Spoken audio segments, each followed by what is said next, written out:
Hey beautiful love muffin, thank you for joining me today. It's Shandy here and I have a fun tutorial for you. We're gonna learn how to work Fairisle.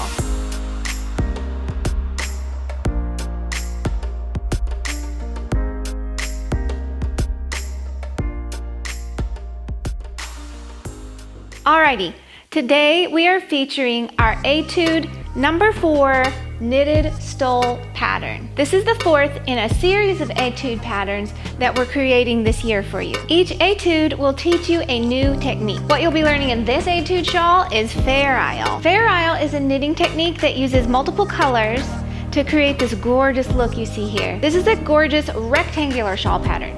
It's got some nice ribbing all around the edge, and then the beautiful Fairisle color work is here in the middle.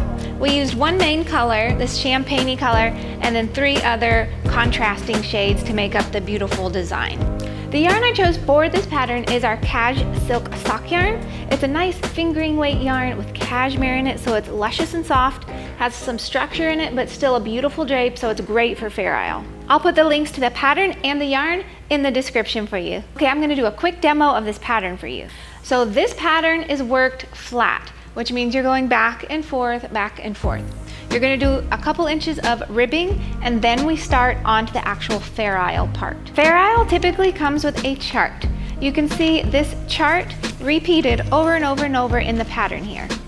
So the blue translates into this cream part here of the pattern. The white makes these little gray areas. The purple is actually this blue, and then the red makes these little pink diamonds. Okay, since we're working this pattern flat, you're gonna keep in mind as you're reading your chart, when you work row 1 in all odd rows, you're going to be working knit stitches. And then when you come back and you're working the even numbered rows, you're going to be working purl stitches. Okay, so let me demonstrate for you. Okay, so I've already worked rows 1 through 4. I've knitted across, purled back, knitted across, and purled back.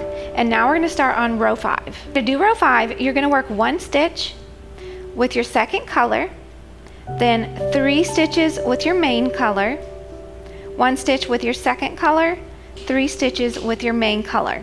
Now you wanna put your main color in one hand, I'll just choose my left hand, and then carry your second color in the other hand. So your first stitch of your repeat, you're gonna work with your second color.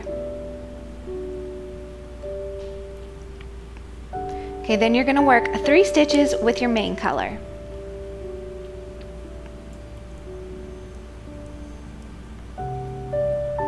Then 1 stitch with your second color.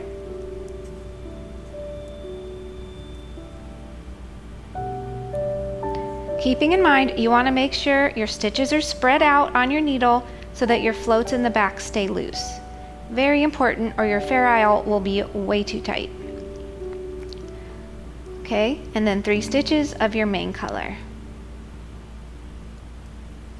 Keeping your stitches spread apart. Now we're on row number 6. This is an even numbered row, so we're going to purl these stitches. We're starting with color number 2, working just 1 stitch of that. Then 1 stitch of color 1, 3 stitches of color 2, 1 stitch of color 1, and 2 stitches of color 2. So I'll show you how that looks. So we're going to start this row by working the first stitch in our second color. Then work your second stitch in your main color.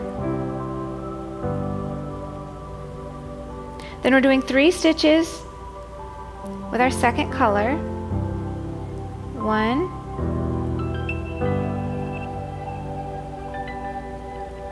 2, 3.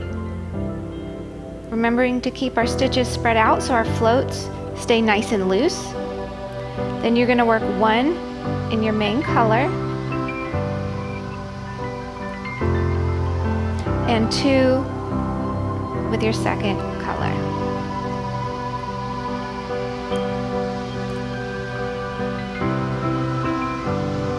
I'll work a couple more rows and then I'll show you what I'm getting.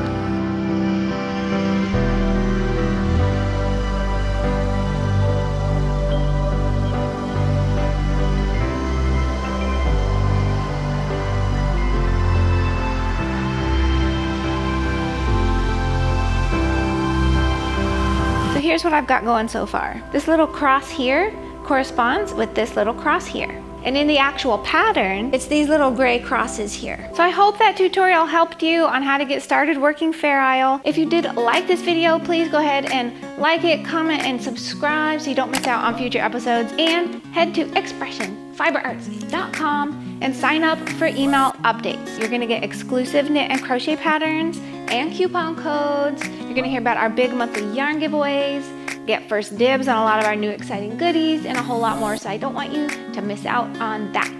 Now, this week's shout out goes to Poppy and Bug on Instagram. Check out her lovely feed, tell her we sent you over. If you do use any of our pattern or yarns, be sure to use hashtag ExpressionFiberArts for a chance to be featured in our next video. All right, thank you again. I appreciate you watching. I hope you have a wonderful day, and I'm gonna catch you next time. Bye-bye.